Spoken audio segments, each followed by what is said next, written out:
Welcome back. There is a live look outside from the Oregon coast. That's our In It Spanish Head Resort Hotel camera in Lincoln City. Thanks for watching Afternoon Live. If you are looking for fabulous food without a lot of fuss, our next guest has the cookbook for you. We welcome recipe creator and author of Something Delicious, 100 Recipes for Everyday Cooking, Lindsey Baruch. Thank you so much for joining us today. Thank you so much for having me. I'm so excited to be here. The book is so beautiful. Congratulations on getting it out into the world. And you've been building your brand for a long time. A lot of people will know you from social media as Lindsey Eats.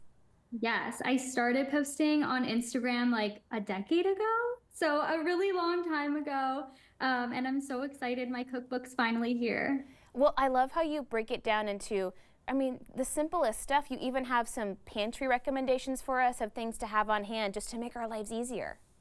Yeah, of course. And then I also gave a lot of pairings in each recipe. So to make sure that you can always pair it with another recipe in the book, as well as like party pairings at the end, just so that this is a great framework cookbook for somebody who wants to use more than just one recipe in the book. It will give you all those options. I'm staring at those chocolate chip cookies. Would you be able to make a batch for us today? Yes, let's do it. Are you ready? We're ready. Tell me how it's done. These look amazing. Okay, so I have all the ingredients here. Here are the finished ones, so you can look at those while we're going ahead here. We have a stand mixer, but you can also make this in a bowl, so I give both instructions. I have softened butter here, so that will just go in. Do you typically do unsalted if you're doing a cookie? Yeah, I like unsalted just because I like to control the kind of salt that's in my cookies.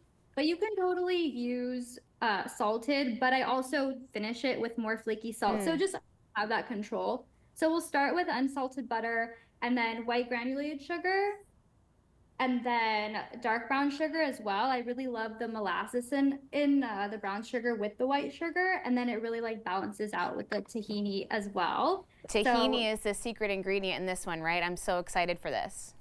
The tahini adds like a really nutty flavor, and it really like gives the moisture to the cookie too.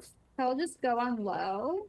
And then when it's all combined, a little bit longer than that, when it's all combined, we'll go in with all the other ingredients. There's an egg, we'll do baking soda, and then also vanilla extract. I call for like a little bit more than some other recipes I've seen. I like a little bit more personally, and then also it really balances out the tahini as well. So there's also some kosher salt. Again, I really like a salty component, and it really balances out the sweetness as well. And then the tahini, of course, which is the star.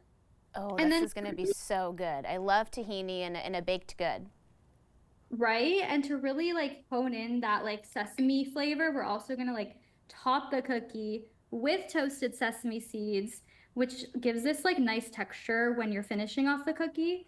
And then lastly, we'll put the egg in. This is super easy though. You're throwing everything in the mixer and it's all going to come together in these beautiful cookies.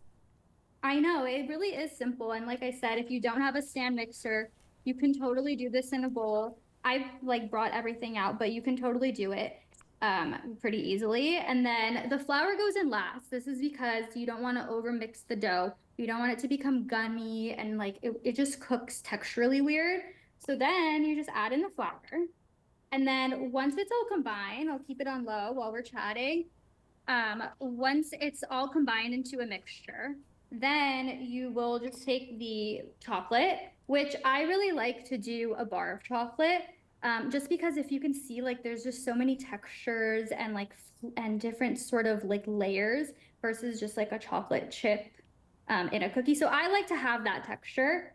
And then once that dough is ready, then you will put the chocolate chips, stir them in, and then you'll use a 1 ounce cookie scoop and you'll bake them. So that's pretty much it. Easy.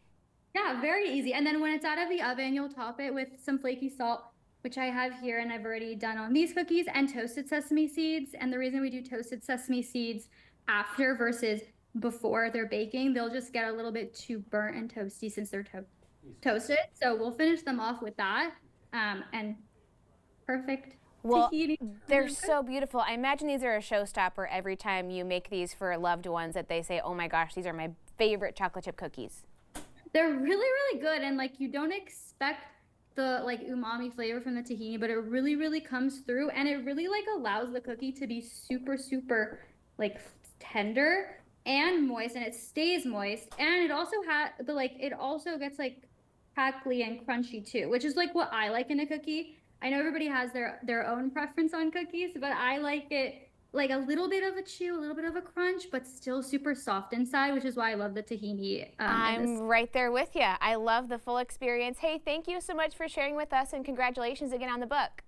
Thank you so much. Thanks for having me. Of course. Okay, Lindsay's book again is Something Delicious. We'll have more information on our website at katu.com. We'll be right back with more Afternoon Live right after this.